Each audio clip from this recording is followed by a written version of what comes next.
Good morning, folks, and welcome to Stock Charts Today. This is Bob Desmond at the Contrarian Trader, and it is 5:01 a.m. Eastern Standard Time, the 23rd of March. Let's kick things off with a headline on Zero Hedge. South African politician blasts racist Australia for harboring fleeing white farmers. So I'm old enough to remember apartheid. And it was a horrible system, no doubt about it, and rightfully it was dismantled.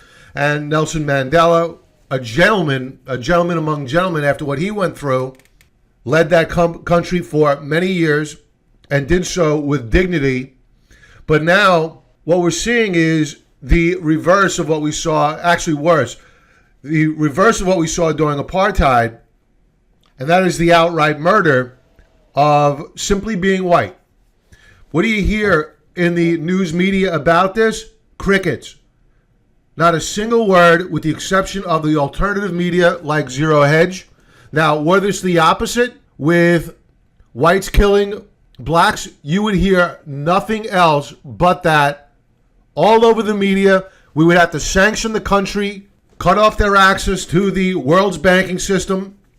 And this is just typical of what we're seeing in the financial news media, and I'm talking about CNBC and the news media in general.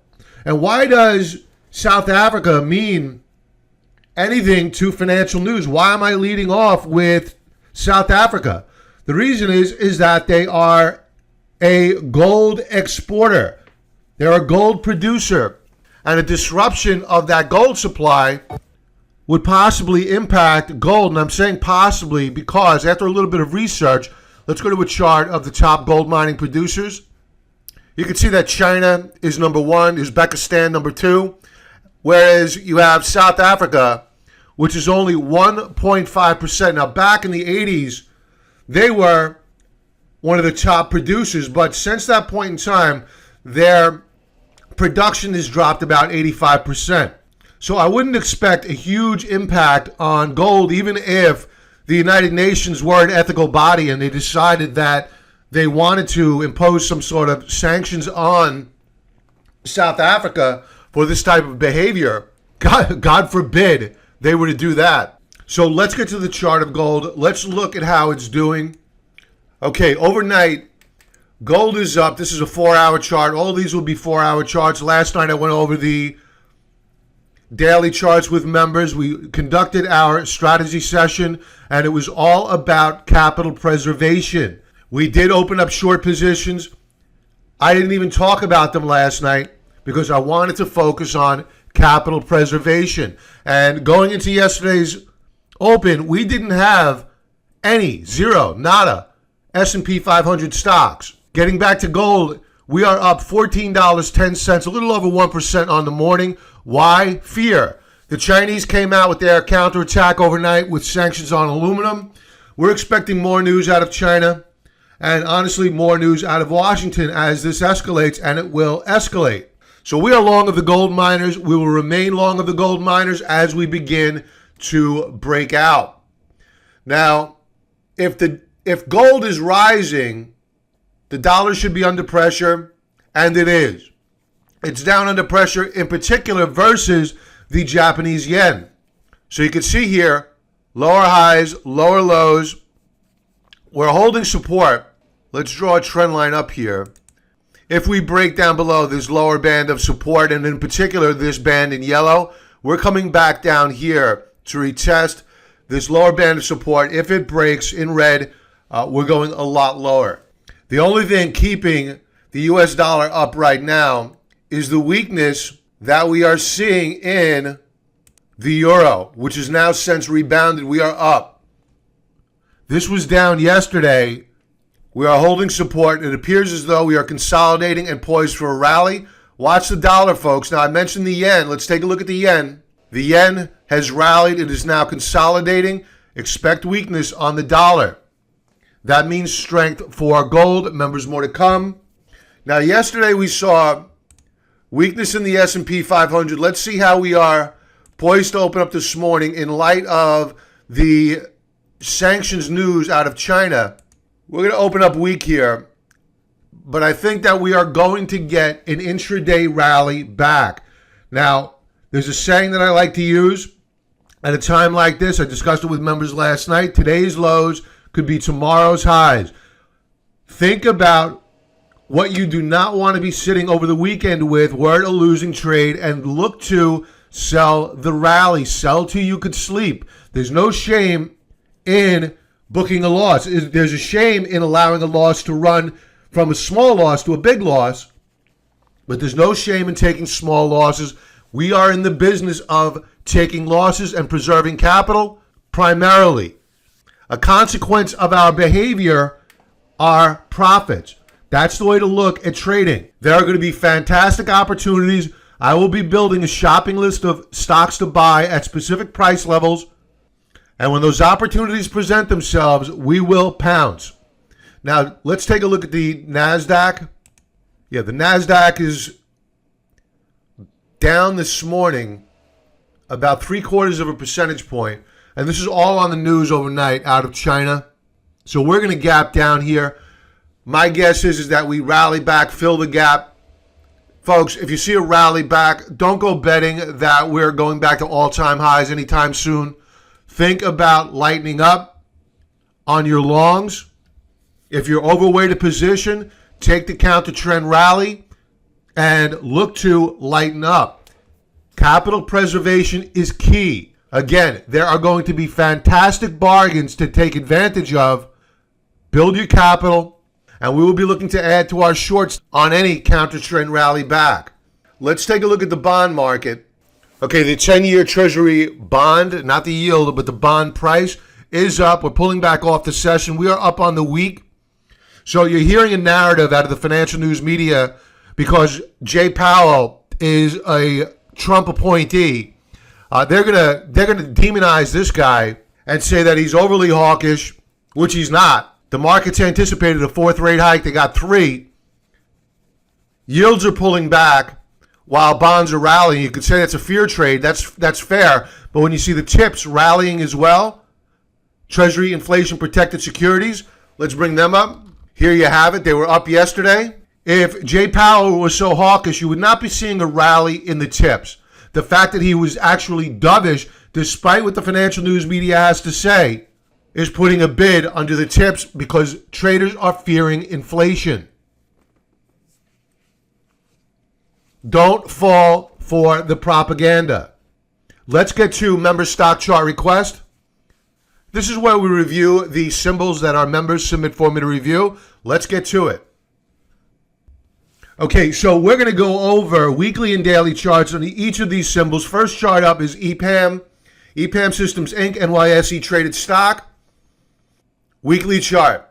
Now, it is Friday, obviously. Why is it significant that it's Friday? It's because we are very close to this week being in the books. I am a big believer in utilizing the weekly charts for our analysis rather than focusing only in on the daily and intraday charts. Now, the weekly charts, were we to close out the week thus far, would be quite bearish for EPAM. Why? You're seeing lower highs in RSI, lower highs on Stokes. No breakdowns yet to lower lows. Now, on price, we have broken down yet again. We did the same back here in February. We have broken down yet again below this lower band of support. If we close down below the support level, in all probability, we're going to pull back to this secondary downtrend line. If that breaks, we're coming all the way back down here to this primary upper band of support. Let's call it $100 to $101 per share. If that breaks, it's all over for EPAM. We're seeing lower highs and lower lows on Stoke RSI. Volume this week should come in at about average, perhaps slightly below average. Double top on MACD. It has gone negative.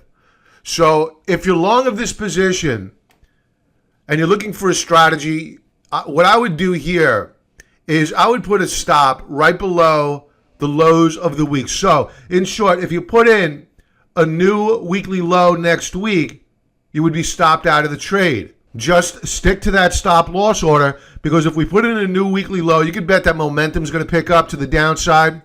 Now, if you're looking to buy the stock, I wouldn't do it. Let's take a look at the daily chart. Because on a daily basis, actually, I would put a stop looking at this daily chart right below yesterday's lows. One tick below, I'd be out. Because we were in a triangle formation. That triangle formation has in fact failed. We have broken down below key support. RSI, we've seen a breakdown. In all probability today, we will close out the day with both lines on Stokes trading down below the 50 level. When you get both lines on Stokes trading down below 50, rallies tend to fade. So were I long, I would use any rally to exit this position. I would not be long. I would be a seller. And a break below 114.82 makes it a short. Next chart up, YY Inc. Now, here's a mistake that many traders will make. They'll look at this chart and they'll say, wow, the chart, the stock is up this week with the market down. That's really fantastic relative strength. And yeah, I could have a discussion with somebody that's intelligent and having that type of conversation. It's a valid point. But what I would point out here is that while we are up on the week, this stock has been weak for several weeks now. We have had 3 sequential prior weeks of downward move. We broke down below the lower band of support. We bounced back. We put in a double top.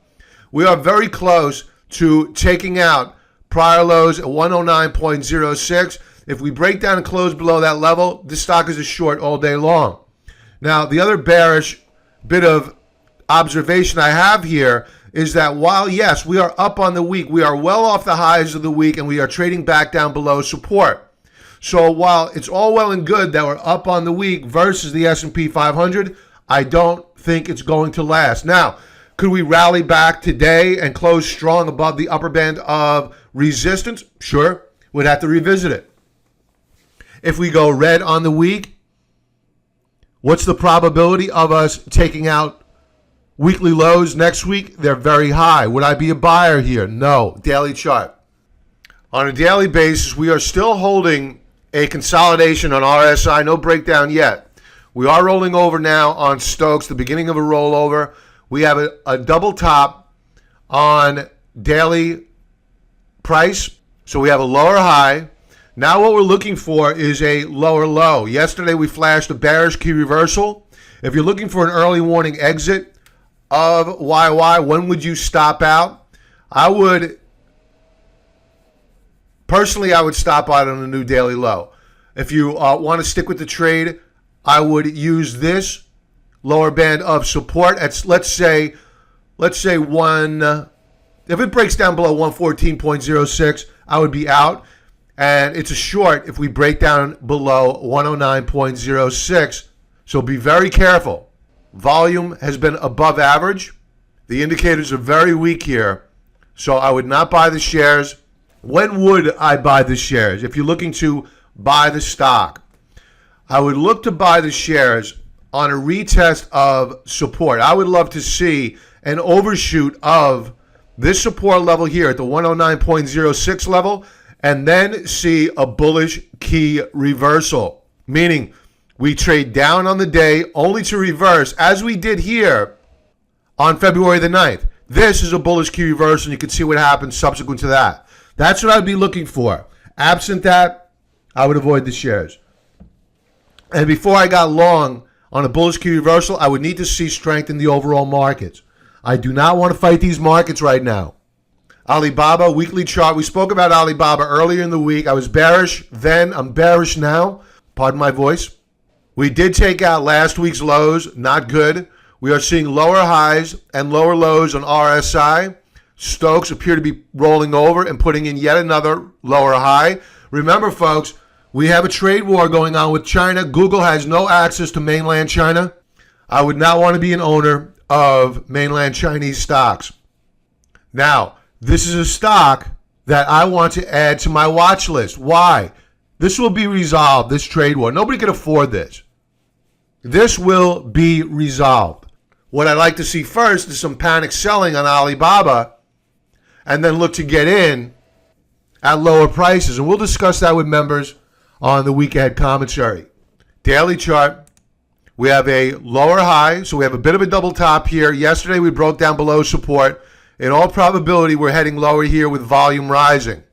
Now, what was a cup with handle formation, a successful one nonetheless, has now failed. We have broken back down on Ultimate Oscillator into the prior trading range. That's a breakout point failure. We're rolling over on stochastics. I would not be a buyer here. They're not a short yet. And we have a breakout point failure on price. We have broken back down to within this trading range. So at a bare minimum, we're pulling back to this lower band of support. And if that breaks, we'll see 175. If that breaks, well, then you start looking to the short side on Alibaba. But this is not one of my favorite shorts. There are plenty of other weak stocks out there other than Alibaba. Lululemon, weekly chart, outstanding relative strength, folks. I've been talking about Lululemon for weeks now. It is actually up on the week, not far off the highs, and we are off the lows of the week. It's an outstanding weekly chart. Volume is a bit light, but that's okay. It's consolidating. Daily chart. While the markets were down yesterday, what was Lululemon doing? They were up. That is relative strength. Now, the fact that we are trading down below the 50 level on Stokes is a bit of a concern. So I wouldn't go buying them right now. I'd rather buy the breakout, which has been our strategy for weeks now. So members, more to come. Lululemon, quite bullish on. Amazon, weekly chart. So my non-technical opinion on Amazon is that Jeff Bezos is going to be in the target of the FTC. Why? It's because he's made himself a target. He's obviously a Trump enemy. He owns the Washington Post and certainly no fan of the Trump administration.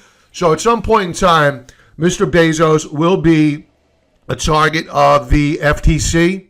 And when that occurs, the valuation of Amazon will become a topic. Until now, nobody wants to talk about Amazon other than it's this behemoth that is changing the landscape of retail, and it's unstoppable. It's stoppable. The minute the federal government focuses its attention on Amazon, much as what it's doing now using the FTC on Facebook, it becomes vulnerable. Now, admittedly, it has shown relative strength on a weekly basis versus the S&P 500. While the S&P 500 has failed to put in new weekly highs, Amazon has put in new weekly highs. But on a weekly chart, we're seeing chinks in the armor. Lower highs on RSI. Stokes are rolling over. We're down on the week, close to the lows of the week, with volume that is well above average. So you're seeing some institutional distribution. MACD histogram. We are losing upward momentum. The histogram is now declining. Let's go to a daily chart. We are in a trading range, but we have broken the upper band of support. So we're looking at 1525.35. If that breaks, what appears to be a setup for a double bottom higher low on Stokes will be a lower high and a breakdown. If we break down below 15.25, that's a confirmed breakdown on a daily chart because we have a prior high at 1617.54, a lower high at 15.9. If we break down below 15.25, that's a confirmed breakdown daily chart. You will begin to see shorts lean into Amazon. Volume yesterday quite high. Now, while I'm speaking bearish about Amazon, folks, it's been showing relative strength versus the S&P 500. Now, I would not go shorting Amazon until we break key support levels. And if we break out above this upper band of resistance here, it's game on to the upside for Amazon. But longer term, I think that the government is going to step in, much as it will with the other internet names. I've been warning about this, at least with members. If you're not currently a member, I'll keep the 14-day free trial open over the weekend. Members, I will be working on the week ahead commentary. We'll discuss the markets from a weekly perspective, that higher level view. How do we close out the week? What is our strategy as we proceed into the new trading week? We'll discuss positions that we want to put on and our stop loss orders for our current positions. Everybody have a profitable trading day and have a great weekend. Be well.